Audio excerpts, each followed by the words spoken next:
السلام علیکم۔ عشا Pakistani YouTube channel کی طرف سے محمد حنیف نجم۔ تمنا ہے کہ دنیا میں کچھ کام کر جائیں، تمنا ہے کہ دنیا میں کچھ کام کر جائیں، ہو سکے تو خدمت اسلام کر جائیں۔ میرے پیارے پاکستانیوں، آئیے حسب روایت اپنے پیارے آقا حضرت محمد صلی اللہ علیہ وسلم پر درود شریف پڑھتے ہیں۔ صلی اللہ نبینا صلی علی محمد صلی علی شفیعنا صلی علی محمد۔ میرے پیارے پاکستانیوں، آج ہم اپنے پیارے آقا حضرت محمد صلی اللہ علیہ وآلہ وسلم کی ایک حدیث جو ہے اس پر بات کریں گے تفصیل کے ساتھ۔ پہلے حدیث اور اس کے بعد اس کا ترجمہ، پھر اس کا مفہوم اور اس کے بعد تفصیل سے اس کا جائزہ لیا جائے گا۔ تو سب سے پہلے آغاز کرتے ہیں حدیث شریف سے۔ تو میرے اور آپ کے پیارے آقا حضرت محمد صلی اللہ علیہ وآلہ وسلم نے فرمایا، من لم یشکر اللہ الناس لم یشکر اللہ۔ دوبارہ سن لیجئے، من لم یشکر الناس لم یشکر اللہ۔ جو شخص لوگوں کا شکر ادا نہیں کرتا وہ اللہ تعالیٰ کا بھی شکر ادا نہیں کرتا۔ یعنی اس حدیث میں ہمارے پیارے آقا حضرت محمد صلی اللہ علیہ وآلہ وسلم ہماری تربیت کرتے ہوئے فرماتے ہیں کہ جو شخص یعنی جو بندہ جو ہے وہ آپس میں دوسرے لوگوں کا، جو اب کوئی دوسرا کوئی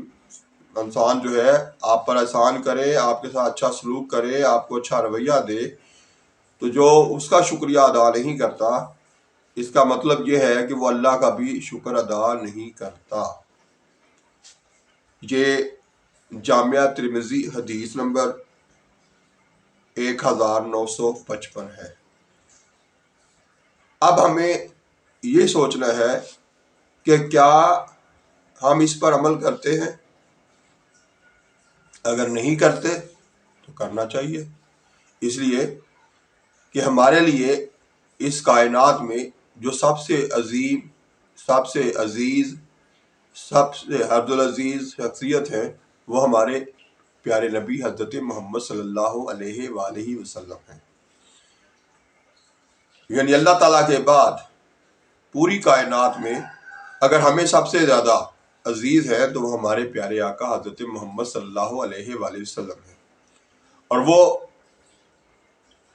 عزیز بھی ہے، عظیم بھی ہے، لیکن سب سے بڑی بات یہ ہے کہ انہوں نے سب سے زیادہ اپنی پوری زندگی میں جو فکر کی، جو سب سے زیادہ ہر وقت خیال رکھا، وہ کس کا رکھا؟ اپنی امت کا، جس کے لیے وہ ہر لمحے یہی کہتے رہے، اے میرے اللہ میری امت کو بخش دے۔ قدم قدم پہ یہی جملے چلتے رہے کہ یا اللہ میری امت کو بخش دے۔ ہماری فکر میں وہ ساری رات بھی عبادت کرتے، ہماری فکر میں ہی باقی سارے کام بھی کرتے، جب بھی بات ہوتی اپنی امت کا ہی فکر لیے رہتے۔ تو پھر جب وہ اتنا فکر کرتے ہیں، اتنا زیادہ ہماری انہوں کو جستجو تھی، ہماری طرف توجہ تھی، تو پھر ہمیں بھی تو اپنے پیارے آقا حضرت محمد صلی اللہ علیہ وسلم کی کہی ہوئی باتوں پر، ان کے فرامین پر ہمیں بھی تو غور کرنا چاہیے۔ کیا یہ ہمارا فرض نہیں ہے؟ تو اب یہاں پر یہ ہے کہ ہمارے آقا جو ہیں وہ یہ کہہ رہے ہیں کہ جو شخص دوسروں کا یعنی اور لوگوں کا شکریہ ادا نہیں کرتا، اس کا مطلب ہے کہ وہ اللہ تعالیٰ کا بھی شکر ادا نہیں کرتا۔ تو اس میں ترغیب ہمیں یہ دی گئی ہے کہ جب آپ کسی سے کوئی فائدہ اٹھاؤ یا آپ کو کوئی خود آپ کس کے لیے کوئی اچھا سوچے یا آپ کے ساتھ کوئی اچھا سلوک کرے، تو پھر کیا کرنا چاہیے؟ ہمیں فوراً اس کا شکریہ ادا کرنا چاہیے۔ اور اس شکریہ کا ساتھ ساتھ ڈبل فائدہ ہوگا۔ ایک تو جس کا آپ شکریہ ادا کر رہے ہیں وہ خوش ہو جائے گا، اور پھر جس نے ہمیں فائدہ دیا اس کو اور جو ہم فائدہ لینے والے ہیں وہ دونوں کو بنانے والا رب جو ہے وہ بھی خوش ہو جائے گا کہ دیکھو یہ دونوں کتنے اچھے ہیں کہ ایک نے دوسرے کا فائدہ سوچا، دوسرے کو نفع پہنچایا، دوسرے کو فائدہ دیا، اور دوسرے نے جسے فائدہ ہوا، جس کو فائدہ دیا گیا، جس نے فائدہ حاصل کیا، اس نے اپنے اس محسن کا، احسان کرنے والے کا شکریہ ادا کیا۔ تو حقیقت میں وہ شکریہ اللہ تعالیٰ کا ہی ادا کیا۔ تو میرے پیارے پاکستانیوں اور سچے مسلمانوں، ہمیں اس حدیث سے یہ سبق ملا، ایک طرف یہ سبق بھی مل گیا کہ اپنے دوسرے لوگوں کے ساتھ، اپنے آس پاس کے لوگوں پر آپ کو احسان کرنا ہے، ان کے ساتھ اچھا سلوک کرنا ہے، ان کے ساتھ ان کو اچھا رویہ دینا ہے۔ اور دوسرا سبق یہ بھی مل گیا کہ جس کو اچھا رویہ ملے، جس کے اوپر احسان کیا جائے، جس کے ساتھ اچھا سلوک کیا جائے، اس کو بھی چاہیے کہ وہ احسان کرنے والے کا، اچھا سلوک کرنے والے کا، اچھا رویہ دینے والے کا شکریہ ادا کرے۔ تو میں پہلے بھی یہ کہتا ہوں کہ یعنی ہمیں ہر وقت کوئی نہ کوئی، کسی نہ کسی رشتہ دار کی طرف سے کوئی نہ کوئی بینیفٹ مل رہا ہے، چاہے وہ رشتہ دار ہو، محلے دار ہو، دکاندار ہو، کوئی کلاس کا اسٹوڈنٹ ہو، کوئی ٹیچر ہو، ہر جگہ پہ ہم ایک دوسرے کے ساتھ اچھا سلوک کر رہے ہیں۔ اور جب ہم ایک دوسرے سے اچھا سلوک کر رہے ہیں تو پھر ہمیں ایک دوسرے کو شکریہ بولنا بھی آنا چاہیے۔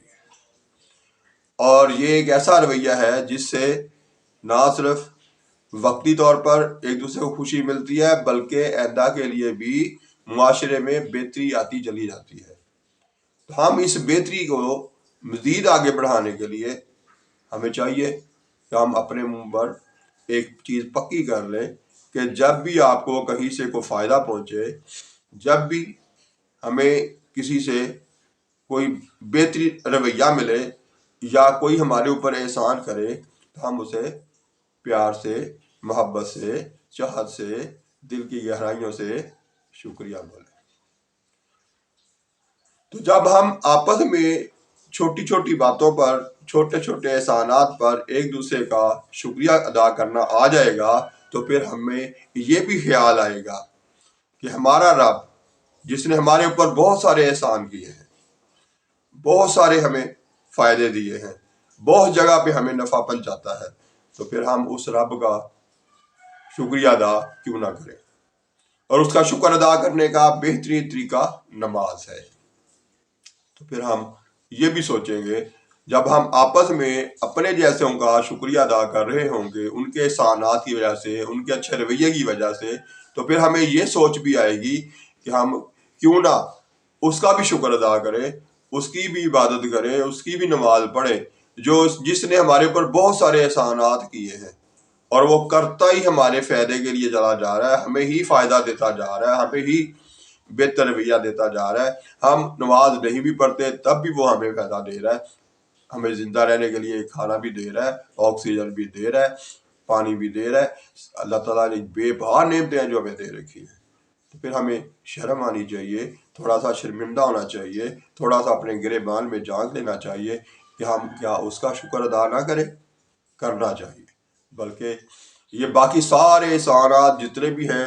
جتنا بھی اللہ تعالیٰ ہمیں نفع دیتا ہے، جتنے بھی ہمیں فائدے دیتا ہے، وہ سارے ایک طرف کر دیے جائیں تو صرف ایک احسان کہ اس نے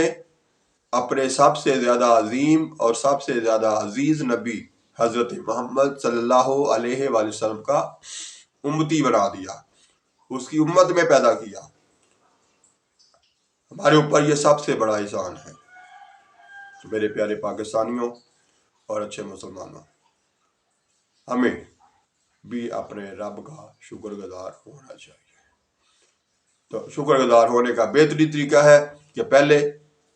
اپنے آس پاس کے لوگوں کا جو آپ کو اچھا رویہ دے رہے ہیں، آپ کے ساتھ اچھا سلوک کر رہے ہیں، آپ کے اوپر احسان کر رہے ہیں، چاہے وہ احسان چھوٹا ہو یا بڑا، تو جب ہم ان کا شکر ادا کرنے لگ جائیں گے تو پھر یقیناً ہمیں یہ خیال بھی آئے گا کہ سب سے زیادہ ہمارے اوپر جو احسانات کر رہا ہے، سب سے زیادہ جو ہمیں فوائد دے رہا ہے، سب سے زیادہ ہمیں اچھا رویہ دے رہا ہے تو ہم اس کا شکر ادا کیوں نہ کریں۔ تو پھر ہم نماز کی طرف بھی آئیں گے اور ساتھ ساتھ اس کے کیے ہوئے احسانات کو بھی یاد رکھیں گے۔ تو میرے پیارے پاکستانیوں، میں کوشش کرتا رہوں گا اچھی باتیں کرنے کی، اور آپ نے کوشش کرتے رہنا ہے۔ اگر میری باتیں آپ کو اچھی لگے تو ان کو آگے اپنے دوستوں، اپنے رشتہ داروں، اپنے محلے داروں، جس کا بھی آپ کے پاس واٹس ایپ نمبر ہے، اس کو یہ شیئر کرتے رہیے۔ زیادہ سے زیادہ لوگوں کو شیئر کیجیے تاکہ ہمارے معاشرے کے اندر زیادہ سے زیادہ بہتری آئے، اور جب بہتری آئے گی تو پھر پورا پاکستان بہتر ہوگا۔ ہمیں جو مشکلات ہیں آج کل، اس حوالے سے چھوٹی سی بات یہی کہوں گا، اٹھتے بیٹھتے ہر جگہ ہمارا جو بنیادی حق ہے، 5 سال بعد الیکشن ہونے چاہیے ہمارے ملک میں، اس کو فوری طور پر کروایا جائے۔ اس پر بات کیجئے، اپنے مذہب پر بات کیجئے۔ میرا خیال ہے کہ آج کے دور میں الیکشن کروانے کی بات کرنا جو ہے وہ سب سے بڑا جہاد ہے، اور سب سے بڑا اپنے ملک کے لیے، اپنی قوم کی بہتری کے لیے ایک مطالبہ ہے، جو ہمیں ہر جگہ پیار محبت پرامن رہتے ہوئے کرتے رہنا ہے، اور آخر یہ منوانا ہے، کیونکہ اس کے علاوہ اور کوئی راستہ ہی نہیں ہے۔ تو اس لیے ہر جگہ اس پر بات کیجئے کہ جلد الیکشن ہو، اور جلد ہمارے ملک میں ایک سسٹم جو ہے وہ پھر دوبارہ سے چلنا شروع ہو، کیونکہ یہ جو بے آئین زندگی ہے، چاہے وہ نگران حکمران ہو اور چاہے وہ اوپر